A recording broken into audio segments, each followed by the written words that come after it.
नमस्कार, मैं हूं सुमन कुमार। TV9 भारतवर्ष में आप सभी का स्वागत है। यूपीएससी का रिजल्ट आ गया। हमने कई हिस्सों से आपको दिखाया कि कैसे कैसे इस बार के कैसे टॉपर्स बने हैं लड़के लड़कियां। इस वक्त हम जहां हैं वहां आपके किस्से कहानियां कई बार आपने सुनी होगी। इस बार भी आपने सुना कि ऐसे ऐसे घरों से बच्चे आईएएस बने हैं जहां कभी उम्मीद भी नहीं की जा सकती कि उन्हें सरकारी नौकरी में जा सकते हैं। इस वक्त 18वां rank all India rank Siddharth Shukla ji का है। फिलहाल वो नहीं है, उनके फादर से हम इसलिए बात करेंगे कि इन्होंने भी यूपीएससी की तैयारी की थी। खुद तैयारी करने के बाद ये तो आईएएस नहीं बन पाए, लेकिन इनका बेटा आईएएस बना। तो सबसे पहले श्रीकांत जी, आपको बहुत बहुत TV9 की तरफ से शुक्रिया और शुभकामना। आपको भी बहुत बहुत बधाई कि आप लोगों ने आपने कमाल कर दिया। क्योंकि सपना, क्योंकि देखिए पूर्वांचल मतलब इसलिए हम चर्चा कर देते हैं मित्रों की सबसे ज़्यादा अगर यूपीएससी में भीड़ है तो वो पूर्वांचल वासियों का, क्योंकि वहाँ की जो आबो हवा है या बचपन से एक सपना जब देखने की बात करते हैं तो सबसे कहते हैं कलेक्टर ही बनिए। जी जी। तो आप भी कलेक्टर बनने के लिए सोच रहे थे? नहीं, सोच रखते नहीं। हमारे बाबा थे, उनका सपना था कि मेरा जो है पोता बहुत होनहार है पढ़ने में और ये कलेक्टर बनेगा। तो वहाँ से हम एक वही टीन वाला संदूक का बक्सा लेके निकले थे और वो बक्सा लेके आए थे आईएएस बनने के लिए। तो मेहनत किए लेकिन सफल नहीं हुए। लेकिन ये सपना बना रहा कि हम नहीं बन सके तो हो सकता है मेरे बेटे में। मैंने अपने अक्स को देखा कि शायद वो बन जाए। एक सपना देखना, खुद न बनना, फिर बेटा तक आना। कई बार सपने टूटे होंगे, कई बार सपने जो हैं वो बिखरे होंगे कि कैसे, क्योंकि जहाँ आप रह रहे हैं बहुत सारी परेशानियाँ हैं। साहब, आपने अभी एक बात कही कि पूर्वांचल के लोगों में एक जुनून होता है आईएएस बनने का। दो तीन कारण है पूर्वांचल के लोगों के पास, क्योंकि वहाँ संसाधन और कुछ करने के लिए है नहीं, बहुत कम है, बड़े सीमित संसाधन है, नॉन इंडस्ट्रियल एरिया है। तो हर आदमी अपने जीवन की सिक्योरिटी के लिए सोचता है कि आईएएस बन जाएं, अधिकारी बन जाएं, जीवन सिक्योर हो जाए। और चमचमाती हुई गाड़ियाँ देखती हो और फिर वो सेवाएं जो उनका, तो वो सेवाएं। और एक जानते हैं कि भारतीय प्रशासनिक व्यवस्था को कहा जाता है कि राजकुमार राजा लोगों की नौकर। तो वो जो सपना होता है राजा बनने का आदमी के दिमाग में, उस सपने के कारण लोग राजा ही बनना चाहते हैं। तो मैं भी राजा बनना चाह रहा था और जब नहीं बन सका तो मेरे बेटे ने जब 12वीं पास की तो मेरी किताबें देखता था बार बार। अच्छा। तो कहता था पापा आपने बड़े नोट्स बनाए हैं, बड़ी किताबें पढ़ी हैं, मैं आईएएस बनना चाहता हूँ। तो मैंने कहा कि तुम बनना चाहते हो तो बनो, पूरी आज़ादी है तुमको। अच्छा। तो 12वीं तक तो वो ऐसे मैथ साइंस साइड से पढ़ रहा था, फिजिक्स केमिस्ट्री मैथ से, पीसीएम से था। लेकिन उसने फिर ग्रेजुएशन में उसने आर्ट साइंस लिया, हिस्ट्री ऑनर्स। अच्छा। DU से। सबने पूछा के लिए यूपीएससी के लिए? सिर्फ कि यूपीएससी के लिए हिस्ट्री ऑनर्स में सब्जेक्ट रखूँगा अपना और मैं आईएएस बनूँगा। तो BA फर्स्ट ईयर से उसने ये सोच लिया कि हमें आईएएस बनने के लिए पढ़ाई करनी है। अच्छा। जी। तैयारी यहीं बैठ के करता था? कहाँ करता था? नहीं, यही जहाँ हम बैठे हुए हैं जी। ये आपको जो अलमीरा लकड़ी की दिखाई दे रही है, ये मैंने किसी जगह से इकट्ठा करके अपने लिए बनवाई थी, मेरी बहन ने। अच्छा। 1999 में बनाई गई थी। और इसके बाद वही जो जगह ये अलमारी किताबों की, वो मेरी अलमारी फिर शिफ्ट हो गई सिद्धार्थ को। अब यहाँ मेरी किताबों की जगह बेटे को शिफ्ट हो गई। अब इनमें किताबें सिद्धार्थ की रहने लगी। और ये जो कुर्सी मेरी थी, मैं दूसरी जगह शिफ्ट हो गया, सिद्धार्थ यहाँ शिफ्ट हो गया। जी। बड़े गजब की कहानी है दोस्तों, क्योंकि हम सुनते हैं कि एक पिता अगर चाहे तो अपने पुत्र को बहुत कुछ बना सकता है। यहाँ हमने देखा कि इन्होंने सपना, इनके सपना नहीं बल्कि इनके दादाजी का सपना, आपका सपना टूटा जी। क्योंकि आप जब यूपीएससी कितने कहाँ तक पहुँचे थे? नहीं, प्रीलिम्स वगैरह हमने क्वालिफाई किया था। हाँ। और लेकिन फिर 2 अटेम्प्ट में हम प्रीलिम्स भी कर सके। बाद में हम और जगह तक बहुत आगे तक नहीं पहुँच पाए। अच्छा। तो पेशा क्या आपने चुना फिर उसके बाद? क्या बच्चों को? नहीं, हमने उसके बाद पेशा के लिए हमने सोचा है कि साहब फाइनेंशियल सर्विसेज के लिए विदेशों से ECB मतलब एक्सटर्नल कमर्शियल बोरोइंग के लिए काम करने लगे। तो उसमें मुझे कुछ पैसे आने लगे। अच्छा। फिर बाद में मनमोहन सरकार में बैंक गारंटी वगैरह बाहर देना बंद हो गया। तो हमारा वो जो मंदी आई थी, उदारी आर्थिक मंदी आई थी 2008 में, उसके बाद हमारे काम ठप हो गए। तो फिर रियल इस्टेट में हाथ आजमाया। और आप लोगों के पेशे में मतलब मुझे थोड़ी महारत हासिल थी। अच्छा। तो मैं जर्नलिज्म में पहले आज अखबार में कुछ लिख दिया करता था, स्वतंत्र भारत में, फिर मैगजीनों में लिखने लगा। तो लोग मुझे छोटी छोटी जो मैगजीनें आती हैं लोगों की, उसमें लोगों ने मुझे पॉलिटिकल एडिटर का पद दे दिया कि चल शुक्ला जी इसमें लिखो। तो यही मतलब जर्नलिज्म में भी अपना हाथ आजमाने लगा, थोड़े बहुत पैसे वहाँ से आ जाते। ज्ञान को हर तरफ आपने बांटा। बांटा नहीं, अब कहने का मतलब यह है कि कोशिश ये करते रहे कि कहीं न कहीं से मैं भी कोई न कुछ एक आधार अपना बना लूँ जीवन के लिए, चाहे रियल इस्टेट में बना लूँ, चाहे फाइनेंशियल सर्विसेज में बना लूँ, या जर्नलिज्म में ही बना लूँ। लेकिन कई आयामों के कारण मैं किसी एक आयाम में नहीं जा सका। आज भी वही है, ऐसा नहीं है कि आज कोई बहुत बड़ा तीर मैंने मान लिया है। अभी भी उसी पेशो पेश में रहता हूँ कि साहब जर्नलिज्म कर लूँ, कि फाइनेंशियल सर्विसेज कर लूँ, कि रियल इस्टेट के काम कर लूँ। तो सफलता तो मिलती नहीं है, थोड़ी बहुत हाथ पैर मारते रहते हैं, लड़ाई चल रही है, लड़ाई चलती है। कभी कभी कुछ कमा लेते हैं, कभी कभी नहीं कमाते हैं। लेकिन यहाँ के हमारा जो उत्तर प्रदेश का एक कल्चर है, वो कल्चर है जॉइंट फैमिली का। और हमारे बाप ने ऐसा संस्कार दिया कि हमारे सारे परिवार एकत्रित रहते थे, एक साथ 4 भाई। तो हम जब यहाँ आए तो मेरा बड़ा भाई, आपको बताऊंगा तो बड़ा आपको लगेगा कि क्या स्टोरी है। मैं जब आया तो मैं पढ़ने के लिए ट्यूशन पढ़ाता था कि भाई मैं अपने कोचिंग की किताबें कहाँ से लाऊंगा। और मेरी बहन कहती थी नहीं तो तुम ट्यूशन मत पढ़ाओ। मेरी बहन भी बहुत सामान्य परिवार की है, उसके पति जो है एक फैक्ट्री में काम करते थे और वो सिलाई करती थी। तो मेरी बहन कहती थी कि तुम मत ट्यूशन पढ़ाओ, सिर्फ तुम अपने पढ़ाई पे ध्यान दो, मैं सिलाई ज़्यादा कर लूँगी। अच्छा, सिलाई ज़्यादा कर लूँ? हाँ, सिलाई ज़्यादा कर लूँगी मैं, ज़्यादा कच्चे। यहीं रहती थी? हाँ, यहीं रहती हैं। उन्होंने ही हम लोगों को यहाँ बुलाया पढ़ाने के लिए, मेरी बड़ी बहन ने ही, कि श्रीकांत को IAS मैं बनाऊँगी। तो वो सिलाई करती थी कि नहीं तुम पढ़ो और मैं सिलाई करके तुमको पढ़ाऊँगी। तो मुझे अच्छा नहीं लगता था कि नहीं ऐसा नहीं है, मुझे भी कुछ करना चाहिए। तो मैं बच्चों को ट्यूशन पढ़ाता था। ट्यूशन से बहुत कुछ नहीं हो पाता था। तो मेरे बड़े भाई आ गए यहाँ पे कि मैं भी चलता हूँ, कुछ काम करूँगा वहाँ पे और श्रीकांत की पढ़ाई में सहयोग करूँगा, यानी मेरी पढ़ाई में। तो उनको कोई काम नहीं मिला तो वो नरेला के बस स्टैंड पर चाय बेचते थे। तो उन्होंने कहा कि चाय बेचूंगा तो इससे कुछ पैसा आएगा, तो श्रीकांत के लिए किताबें आ जाएंगी उससे। एक ब्राह्मण परिवार को इतनी सारी चीज़ें कि वो पूर्वांचल में बड़ी अजीब सी विडंबना है कि आप गांव, पद, प्रतिष्ठा और तमाम सारी चीज़ें देखी जाती है। चाय बेचना बहुत ही ऐसा माना जाता है कि आप चाय नहीं बेच सकते, है ना। लेकिन वो सपना था कि भाई को हमें IAS बनाना है। बहन के सपना ये था कि IAS बनाना है, तो इसलिए हम सब कुछ कर लें। जी, कर लें। ये मतलब मेरे परिवार का डेडिकेशन, मैं अपने परिवार में सबसे छोटा हूँ, सबसे लविंग हूँ। और उन लोगों को ये लगा कि नहीं श्रीकांत कर सकता है, अगर श्रीकांत ये कर लिया तो हम सारे लोगों के दुख कट जाएंगे। तो इसलिए सारे लोग ये लगे रहते थे। प्राथमिक चीज़ थी कि उनकी मोहब्बत, हमारे परिवार में जो मोहब्बत है एक दूसरे के प्रति, वो सबसे बड़ा मूल कारण था। और इसी कारण से सारे लोग लगे रहे, मेरा भाई भी लगा रहा। आज के दिन में भी सिद्धार्थ, मैं बता रहा हूँ कि मेरे काम धाम बहुत कुछ नहीं चलते हैं। तो मेरा बड़ा भाई यहाँ पे DSIDC में हार्टिकल्चर के ठेकेदार हैं। तो वो चाय बेचे, फिर उसके बाद फिर हाँ धीरे काम करें, मतलब फिर कबाड़ा उठाते थे, बेचते थे। इसके बाद फिर उनको हार्टिकल्चर में ठेका का काम मिल गया। अब DSIDC में ठीक ठाक ठेकेदार हैं। तो उस कमाई से उन्होंने जो है उन्होंने कहा कि श्रीकांत तुम जो काम करते हो, चाहे तुम्हारे पॉलिटिकल एस्पिरेशन हो, चाहे तुम्हारे जर्नलिज्म की या बिजनेस की हो, तुम अपना काम करो। रही बात सिद्धार्थ की है तो उसके लिए काफ़ी है, मुझे वो ठेके का काम मिल गया है, तो अब मैं वो काम करूँगा। तो उसकी पढ़ाई के लिए ठेके उसके पैसे से या कुछ कैसे? बड़े मतलब ये है कि जनरली लोग बताते नहीं हैं, उसकी पढ़ाई के लिए वो ठीके करते थे।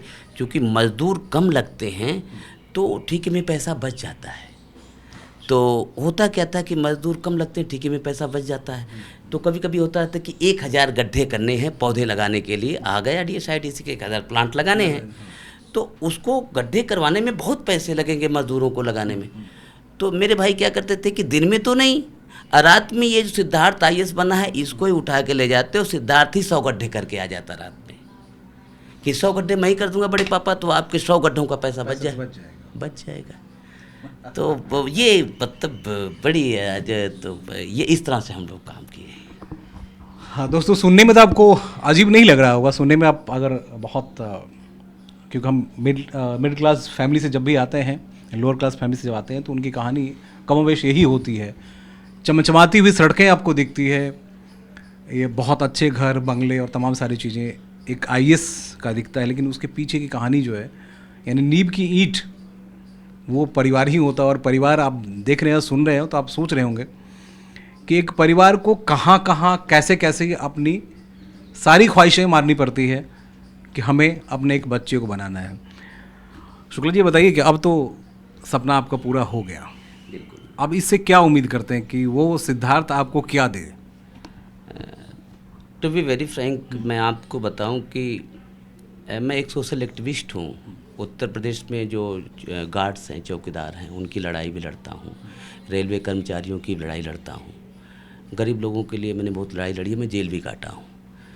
मेरा सिर्फ और सिर्फ मकसद ये है कि इस देश को एक धरोहर मिले, एक ऐसा अधिकारी मिले जो जिस ज़िले में जाए तो उस ज़िले के एजुकेशन व्यवस्था को, इंफ्रास्ट्रक्चर को, और जो ग्रामीण आदमी हैं, जो आप अभी कहे कि ये रायसीना हिल की चमक तो गांव में ना दे सके, लेकिन गांव की जो बेसिक सहूलियत है उससे किसी को महरूम भी ना रख सके। इसलिए हम चाहते हैं अगर मुकद्दर ने चाहा कि कलेक्टर के तौर पे आपका बेटा सामने और आप लड़ाई लड़ने के लिए जा रहे हैं चौकीदारों का, फिर कैसा होगा? ये सवाल आपने पूछा, ये सवाल एक दिन जो है मेरे बेटे, छोटे बेटे ने भी पूछ लिया था कि पापा भैया आप तो बड़े आरटीआई लगाते हो और आरटीआई लगा के आप भ्रष्टाचार का खुलासा करते हो, अब कल के दिन भैया कलेक्टर हो जाएंगे, तब नहीं हुए थे ये, तो आप क्या करोगे? मैंने कहा मेरा दौर वही जारी रहेगा। अगर मुझे लगा किसी शहर में सिद्धार्थ ने कहीं से कोई भ्रष्टाचार किया है तो वही धरना प्रदर्शन होगा, वहीं आरटीआई लगेगी। फिर पापा पूछेंगे कि बेटा तुम अब क्या करोगे? वो सवाल है कि बेटा अपना तय करे, क्योंकि उस समय वो एक भारत सरकार का प्रशासनिक अधिकारी है और मैं एक सोशल एक्टिविस्ट हूँ। मैं अपना दायित्व निभाऊंगा, वो अपना दायित्व मैं जीवन भर यही रहूँगा। मेरे सपने में यही है कि सोशल रिफॉर्म होना। कितने और लोगों को आईएएस बनाना है? क्योंकि एक बेटा तो बना, क्योंकि आपकी ख्वाहिश और भी होगी, क्योंकि सिर्फ परिवार ही खत्म नहीं होता, एक सपना यहाँ तक अंजाम तक पहुँचा, और भी बच्चे होंगे। आपको बताऊँ कि इतने छोटे संसाधन हैं, लेकिन इतने छोटे संसाधनों में हम यही नहीं रुके थे कि अपने बेटे को बनाते। हम अपने दोस्तों के बच्चों को भी ले आए और यहाँ पढ़ाने लगे, और आज भी पढ़ा रहे हैं। अच्छा, भी पढ़ा रहे हैं? आज भी पढ़ा रहे हैं। जो भी बच्चा, और मेरे दोस्त कहते कि श्रीकांत भाई आप पढ़े लिखे आदमी, मैं अपना बच्चा भेज दूँ। मैंने कहा बिल्कुल भेजो, खाना पीना यहीं खिलाएँ पिलाएँगे, जो भी होगा देखा जाएगा, साथ मिल के करेंगे। आज भी पढ़ाते हैं। मेरी ख्वाहिश है कि देश को अगर 100 अच्छे आईएएस मिल जाएँ, प्रशासनिक अधिकारी मिल जाएँ, तो उनके हालात, उनके घर के हालात, उनकी ज़िंदगी तो बेहतर होगी और देश के हालात भी अच्छे होंगे। चलिए, श्रीकांत जी के साथ और भी बहुत सारे लोग हैं, क्योंकि मैंने बताया कि एक आईएएस बनना, उसके पीछे की कहानी, उनके पीछे की ऐसे ऐसे दास्तां जो हम आप शायद सुनते नहीं हैं टीवी पे, क्योंकि हम तो बहुत सारी चीज़ें, लाइट, कैमरा, एक्शन, फ़ोटो और सब चीज़ें दिखाते हैं, लेकिन जब इसके पीछे जाते हैं तो हम देखते हैं कि वो हिंदुस्तान जिसे आप सिर्फ पढ़ते हैं, उसे आप जब महसूस कीजिएगा तब पता चलेगा कि एक आईएएस, एक परिवार, ऐसे गरीब परिवार कैसे सपने देखने में जनरेशन टू जनरेशन पे करना पड़ता है। दादाजी ने देखा, पिताजी ने किया, और उसको बेटे को मिला। अब बेटे की जिम्मेदारी ये बनती है कि इन तीनों जनरेशन को देखे, अपने आगे की जो भविष्य उसे भी देखे, देश को भी देखे, समाज को देखे। बहुत बड़ी जिम्मेदारी सिद्धार्थ पे है। हम चलते हैं और भी लोगों से बात करते हैं। तो हमने आपको दिखाया कि एक सपना कहाँ से शुरुआत और कहाँ तक आके सपना पूरा हो। तो हम अब उस गली में आ गए हैं, उस जगह पे आ गए हैं, और मैं आपको दिखाऊँ, इसके पीछे जो है, आप इसके पीछे हिस्से नहीं जा सकते हैं। सिद्धार्थ जहाँ रहते हैं, आज 18वां रैंक उनको मिला। उनके गली मोहल्ले और तमाम सारे पड़ोसी जो हैं वो बहुत खुश हैं, खुश इस बात से कि इस गली से अगर एक आईएएस बनता है तो वो इनका भी सपना पूरा करेंगे। ऐसा मतलब सिर्फ मैं ही नहीं मानता हूँ कि यहाँ के सारे लोगों का भी यही सोच होगा, है ना? आप लोग यही सोच रहे हैं कि आईएएस बन गया तो कुछ आज हमारा बच्चा कामयाब हो, ऐसी बात की हमें खुशी है। Thanks you God. 2001 से उस बच्चे को जानते हूँ, उनके परिवार को जानते हूँ, उनकी मेहनत के फल आया। हम सब उसी खुशी में, मैं पोखर 2 में रहती हूँ। अच्छा। वहाँ से न्यूज़पेपर खोल के देखा, बच्चे की तस्वीर देखा, इतनी ज़्यादा खुशी मिली, तब मैं सोचा कब मैं फ्री, अपने काम से फ्री हूँ, जल्दी इनके घर आके, बच्चे इधर नहीं है, लेकिन इनके माँ बाप को विश करो। मतलब खुशी का ठिकाना आप लोगों को मिल हाँ, गया। बहुत अच्छा लग रहा है। बड़ा डेडिकेट था अपनी स्टडीज़ में, पेरेंट्स के हार्ड डेज को जानता था, और मेहनत अब उसके रंग लाई। कभी आपने सोचा था ऐसा हो जाएगा क्या? नहीं सोचा नहीं था, लेकिन भगवान कर दिए। इतना मेहनत करता था मेरा बच्चा, हो गया। हो गया। हाँ, अब आपसे क्या चाहते हैं कि बच्चा क्या क्या करे आपके लिए? कुछ तो चाहते होंगे कि ऐसा लगता है वो क्या कर दे गली मोहल्ले में, हाँ, क्योंकि कर बहुत दे। परेशानियां हैं, है ना? बहुत अच्छा बच्चा। अगर उसे दिल्ली मिल गया तो दिल्ली में क्या साफ सफाई करवाएंगे, क्या करवाएंगे? करवा देंगे, बच्चा कर देगा अच्छा, बच्चा कर देगा। पक्का। रैंक बहुत अच्छा है, 18वां रैंक है। शुक्ला जी आप पे आएंगे तो मिल सकता है, दिल्ली भी मिल सकता है। तो सबसे पहले क्या गली मोहल्ले साफ सुथरा करवाएंगे? हाँ जी, हर जगह जितना हो सकेगा समाज सेवा करेगा, जो जितना भी उससे हो सकेगा अच्छा से अच्छा काम करेगा। काम करेगा। बिल्कुल पहले कभी आप लोगों ने सोचा था कि ऐसा हो सकता है कि शुक्ला जी बिल्कुल सोचा था, हम बिल्कुल सोचते थे कि हमारा भाई आईएएस जरूर बनेगा। उसकी 4 साल की मेहनत आज हमें दिखा है कि हमारा भाई मेहनत करता था तो आज वो आईएएस बन गया। आज कितने हमारा घंटा स्टडी करता था? घंटा के वो कंटिन्यू पढ़ता ही रहता था, स्पोर्ट पर्सन था, खेलता भी था, लेकिन वो पढ़ने में बहुत ज़्यादा डेडिकेट था और बहुत मन लगा के वो पढ़ता था, बहुत अच्छे से। भाई आप कह रहे थे कि बहुत सारी पुरानी कहानी जो है उसे नहीं दिखाना चाहिए मीडिया में। दिखानी चाहिए, क्योंकि हम आसपास के जो दर्द को देख रहे हैं ना, जी जी जी उसे उसमें, क्योंकि जब तक आप उसे, वो सिद्धार्थ ही नहीं है बल्कि उस दर्द के पूरे वो एक बिल्कुल। परखनली में बना हुआ व्यक्ति होगा। लाखों करोड़ों बच्चों का जो मतलब स्पेशली जो मिडिल क्लास है, लोअर मिडिल क्लास है, जो लगातार संघर्ष कर रहा है, उनके लिए आशा की किरण भी है।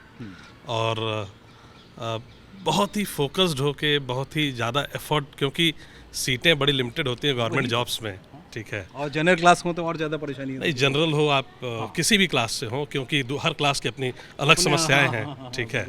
अब यहाँ पे देखिए वो फॉर्चुनेट रहा कि वो दिल्ली में था, ठीक ठाक स्कूलिंग हो गई, दिल्ली यूनिवर्सिटी से ग्रेजुएशन हो गया, लेकिन बहुत सारे बच्चे ऐसे हैं जो वो भी चीज़ें नहीं मिल पाती हैं जिनको हम यहाँ पे बहुत बेसिक कह रहे हैं। वो बेसिक चीज़ें भी नहीं मिल पाती हैं, तो उन्हें बड़ा दूर आना पड़ता है पढ़ने। तो उन सारे बच्चों के लिए मतलब एक इंस्पिरेशन है कि आप लगे रहेंगे लगातार बहुत लंबे टाइम तक, 4 साल 5 साल। वही है कि रिजल्ट आया और नाम नहीं है तो रोना है, फिर दूसरे दिन से फिर काम पे लग जाना है, 1-2 दिन रो के फिर पढ़ाई चालू। और ये तब तक चलती रहनी चाहिए हर बच्चे की जब तक कि वो सफलता के किसी पायदान पे ना पहुंच जाए, कम से कम। सफलता के पायदान तो कहीं तो पहुंच चुका है, क्योंकि ट्रेनिंग में भी है तो, लेकिन उसकी इच्छाएं खत्म नहीं हुई। नहीं तो उसका देखिए, पहले बहुत पहले की मैं बात करूं, आज से 4 साल पहले, तो उसका सपना जो था पहले था कि किसी भी सरकारी नौकरी में घुस जाता हूं, उसके बाद यूपीएससी की तैयारी करूंगा। और उसने एक कोचिंग में एडमिशन भी ले लिया। तो बड़ा दुख हुआ मुझे पता चला, मैं उस टाइम हैदराबाद था, कि यार ये लंबा रास्ता ले रहा है। तो फिर वहाँ से भी बात हुई इससे, फिर इसने कोचिंग ज्वाइन की वाजीराम एंड रवि, और वहाँ से तैयारी शुरू की, ठीक। और वो एक उसको जल्दी नौकरी मिल सकती थी वहाँ से, लेकिन और बहुत ही मतलब परेशान भी रहा है, एक सेल्फ डाउट भी आता है, आप बार बार असफल हो रहे होते हैं तो कि यार सारी चीज़ें तो ठीक है, सब कुछ तो बढ़िया हो रहा है, लेकिन मैं शायद ये जो एग्ज़ाम है यूपीएससी और मैं, ये दोनों का तालमेल बन ही नहीं पा रहा है, मतलब मेरे से नहीं होगा, ऐसा लगता है। कई बार लगता है, और नहीं होगा तो क्या होगा, ठीक। तो पहले अटेम्प्ट में रोने से शुरू किया था, बाद में आदत पड़ गई फेल होने की, चौथा अटेम्प्ट था ये, ठीक है। क्या बात है। तो बीच में फिर यूपीएससी सीएपीएफ का एग्ज़ाम, जिसमें असिस्टेंट कमांडेंट की पोस्ट है, तो उसमें उसका सिलेक्शन हुआ, 27वीं रैंक थी। तब उसको पहली बार लगा कि यार यूपीएससी और मैं सेम पेज पे हैं, बस सिविल सर्विसेज वाला भी जो है वो रह रहा है। तो खैर इस बार अब हम लोग की उम्मीदें पहली बार तो ये थी कि यार ये सेलेक्ट हो जाएगा, क्योंकि लड़का बचपन से देखते आ रहे थे, बड़ा डेडिकेटेड, मोबाइल भी नहीं रखना है, पढ़ाई करनी है, ठीक है। और बड़ा ही सिंपल, अच्छे कॉलेज से पढ़ाई, मतलब अच्छे स्कूल से रहा, सेंट जेवियर से। फिर भी मतलब बीटेक वगैरह नहीं किया। इवन आप देखेंगे जो सिविल सर्विसेज में जो बड़े पोस्ट पे वो सारे तो उनके भी बच्चे बीटेक कर लेते हैं कि यार बैकअप एक रहेगा अगर सिविल सर्विसेज नहीं हुआ, नौकरी मिल जाएगी। यहाँ कोई भी बैकअप नहीं, कुछ नहीं, और एकदम उसी धुन में लगा हुआ, ठीक है। बड़ा ही फैशनेबल लड़का हुआ करता था बचपन में, और बाद में उसकी हालत आप देखते रहे, कहते कि यार ये कहाँ मूंगफली बेचते हो तुम, नहीं ना, ठीक है। आते हैं। हाँ जरा, अब जरा सिद्धार्थ की मम्मी से पूछ लीजिए, बिना कोट पैंट। जब पापा का बर्थडे होता था, सुबह उठ करके कोट पैंट शूज पहन के तैयार हो जाता था। क्या बात है बेटा, आज पापा का बर्थडे है, आज मम्मी का बर्थडे है। अच्छा। हाँ, बिना कोट के वो रहता ही नहीं था अपने बर्थडे पे। जब तैयारी की वक्त आई तो फिर क्या? तब तो वही मतलब निक्कर पहन लिया है, टी शर्ट पहन लिया है, बस थोड़ा साफ सुथरा होना चाहिए। मेहनत तो सबसे ज़्यादा आपको करना पड़ता होगा, खाना क्या हमें खाएगा, क्या, खाना मेहनत पीना तो क्या? उसने किया है। नहीं, मेहनत तो लेकिन क्योंकि माँ ये बाप, है कि माँ जो है खाने- वो जड़ है, जी, जी। माँ जननी है, क्योंकि उसमें जो भी है। हाँ, मुझे हरी सब्जी नहीं खानी है, मुझे परवल नहीं खाना है, मुझे आलू टमाटर खाना है, मुझे राजमा खाना है, छोला खाना है, दूध सिर्फ पीना है। हाँ, दूध क्यों नहीं है घर में? अभी जाओ और दूध मम्मी लेकर के आओ, मुझे दूध पीना, दूध जितना पैसों की दिक्कतें आती होगी, परेशानियाँ होती होगी। आती क्यों नहीं है? मिडिल क्लास की फैमिली है तो होता ही है। बच्चे को समझाना भी बड़ा मुश्किल होता है, भाई हमारे पास तो पैसे नहीं। वो इतना जिद्दी था कि अभी बाल कटवाने हैं, बेटा पैसा नहीं है। क्यों नहीं है मम्मी पैसा? फिर वो सवाल तो जवाब हाँ तो ठीक है बेटा, कहीं से लेके जा, तू कटवा के आ। तो कटवा करना। हाँ, कटवा के आता था। अब वो आईएएस बन गया, अब आपका क्या रिएक्शन है? अब क्या सोच रही हैं कि अब हमारे लिए क्या करेगा, या हम बहुत खुशी है, हमारे लिए कुछ करे या ना करे, हम तो मम्मी पापा हैं, हम उसके लिए किए, वो हमारे लिए करे या ना करे, मेरा बेटा स्टैंड हो गया, इससे बड़ी खुशी मुझे कुछ नहीं है। इससे बड़ी खुशी कुछ नहीं है। कुछ भी नहीं। सोच रहे थे कि मतलब ऐसा हो जाएगा एक दिन अचानक? मैंने सोचा था, कितने पूजा पाठ मैंने कर की? पति के लिए सपना देखा था। अच्छा, पति के लिए सपना जी, हस्बैंड ने आईएएस की तैयारी की है और इंटरव्यू। अच्छा, शादी तो आपके पहले हो गई थी तब ये तैयारी कर रहे थे? किया है। अच्छा, लव मैरिज? हाँ, यही 12th क्लास में थे तभी हमने लव मैरिज कर लिया। हमें पता था कि ये आईएएस वहाँ तो लव मैरिज उस समय बड़े हम बहुत हंगामा हो गया था, गोली बारूद चलने वाली हालत हो गई। गोली वोली चल गई थी। हम भूमियार हैं और ये ब्राह्मण हैं। अरे बाप रे, गोली चली होगी वहाँ। हाँ हाँ, खूब हुआ था। और हमारा सपना था कि ये आईएएस बनेंगे, लेकिन हमारा सपना पूरा नहीं हुआ। और हमारे परिवार ने पूरा साथ दिया मुझे, जो भी परिवार ने, पूरे परिवार ने, इनकी बहन, इनके भाई, मतलब जिसका जितना योगदान होना चाहिए सब ने किया। और सबका सपना आज साकार। सबका सपना साकार कर दिया बेटे ने। कब सिद्धार्थ लौट कब रहा है वहाँ? कितने दिन की ट्रेनिंग में? अभी तो आज बात हुई है उससे, तो बता रहा था कि आईजी साहब उसको 4 दिन की मोहलत देने को कह रहे हैं, कि 4-5 दिन की अधिक से अधिक छुट्टी दे सकते हैं। इसके बाद फिर यूपीएससी से कुछ जाता होगा लेटर वगैरह, इसके बाद इसके तो उनका उसके बाद ही हम तुम्हें छोड़ेंगे। तो 5-6 दिन के लिए मतलब एक ऐसे ही नॉर्मल सी लीव उसको दे रहे हैं, तो संडे को सिद्धार्थ। अरे आइए, आप भी आइए, आप आइए, इधर आइए। ये अरे तब तो अभी तो कहानी पूरी सुन, अभी की सुन रहे थे। यही आप लोगों ने बहुत मेहनत की है ना? हम क्या किए, मेहनत बेटा हमारा किया। ये पूरा श्रेय माँ बाप को ही जाता है, जिसने ये जन्म दिया, शरीर दी और तमाम सारी चीजें जो है जो आके हम लोगों अपना नाम तो रोशन किया, हम लोगों को ही नाम रोशन कर रहा है। पूरे गली मोहल्ले नहीं, पूरे गली मोहल्ले का नाम रोशन, आजमगढ़ का नाम रोशन। आजमगढ़ का नाम रोशन कर रहा है। सपना यही देखा था, इनसे सपना देखते देखते बेटा साकार किया। देवर जी पूरा नहीं कर पाए, अब देवा जी पूरे नहीं कर पाए, बेटा कर दिया है। बेटा कर दिया। हाँ। आइए आइए, इधर आइए ना, इधर आइए, इधर आइए, इधर आइए। अच्छा, अरे गजब, देखिए कि अभी शुक्ला जी वही कह रहे थे कि सबसे छोटे हैं और पूरे परिवार आप लोगों ने बहुत संघर्ष किया है, इस तरह से हर बच्चों के लिए कर रहे हैं। जी, प्रेरणा तो यही रहती है, हम एग्जाम्पल देते हैं उसका कि देखो सिद्धू की तरह से बनो, तो बच्चे भी खैर खुश होते हैं इस चीज़ को। बचपन से देखते आए हैं उसको, बहुत संस्कारी भी रहा है। निकलता था जैसे स्कूल के लिए, कहीं हम मिलते थे तो एकदम हाथ जोड़ के नमस्ते करना, तो हमें शुरू से लगता था कि बच्चा वास्तव में कुछ ना कुछ अच्छे पोस्ट पे जाएगा। और अधिकारी पोस्ट पे गया तो मतलब बहुत खुश है, कल से इतने खुश हैं कि समझ ही नहीं आ रहा। खाना खा लिए, पार्टी पार्टी तो लेंगे। अच्छा, पार्टी अभी लेंगे? हाँ, पार्टी तो लेंगे अभी। पार्टी देंगे। जब सिद्धार्थ आएगा उसके साथ अलग से पार्टी मनाएंगे। अब क्या आसपास जब जहाँ रह रहे हैं परेशानियाँ बहुत ज़्यादा है, क्या सोचते होंगे कि यहीं का डीएम बन जाए या डीसी बन जाए तो ज़्यादा काम करेगा क्या? हाँ, वो तो है, सबकी सोच रहती है, अच्छी बात है ये तो। क्योंकि टॉपर है तो इसको यूटी मिल सकता है। जी बिल्कुल, वो यहाँ सब कुछ देख चुका है, वो हमारे कहने से पहले ही ये सब विचार बनाएगा। उसको कहना ही, यहाँ की परेशानी कहना ही नहीं पड़ेगा, क्योंकि बचपन से ही पला बड़ा हुआ अरे छोटे भाई यार, तुम्हारे तो बहुत ज़्यादा जिम्मेदारी यार। हाँ भैया तुम हेल्प कुछ कर रहे थे कि नहीं? इंटरव्यू भैया मैं ही लेता था। हाँ, इंटरव्यू मैं ही लेता था। अब सोचिए, छोटा भाई जो है बड़े भाई का इंटरव्यू लेता है, लेकिन ऐसा होता है। ये जो डेडिकेशन, जो प्रैक्टिस है ना, मॉक इंटरव्यू के लिए भी एक्स्ट्रा पैसे पे करने पड़ते हैं, लेकिन अगर पैसा नहीं है तो छोटा भाई ही इंटरव्यू, कैसे इंटरव्यू कैसे करते थे आप, कैसे? जैसे प्रीवियस ईयर जो क्वेश्चंस रहते थे या जो नई नई ट्रांसक्रिप्ट्स आती थी उससे, और उसी के रिलेटेड मतलब जो नॉलेज न्यूज़पेपर मैं भी पढ़ता हूँ तो उसी से सवाल जवाब करते रहते थे हम लोग, और वीडियो बना लेते थे। अच्छा, वीडियो बनाते थे। हाँ, और उसके बाद एनालाइज करते थे। वीडियो बना के फिर क्या करते थे? एनालाइज करते, देखते थे गलती क्या कहाँ गलती हो गई, गलती रही, हाँ ये गलती दूर करते थे। कैसे समझते कि तुम जूनियर हो, छोटे हो, नहीं, वो वही डांटता भी होगा यार, ऐसे कैसे तुम करोगे यार, वही अपनी गलती देखते थे और फिर वही इम्प्रूव करते थे। अच्छा, फिर वही। हाँ, सवाल पूछने का काम मेरा था और जवाब देने का उनका।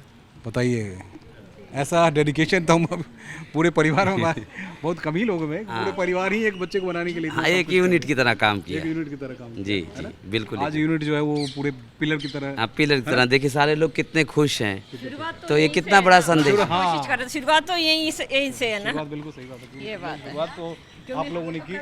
आइए। हाँ, कल ही आईएएस बना दी थी उनको सुबह सपना देख के।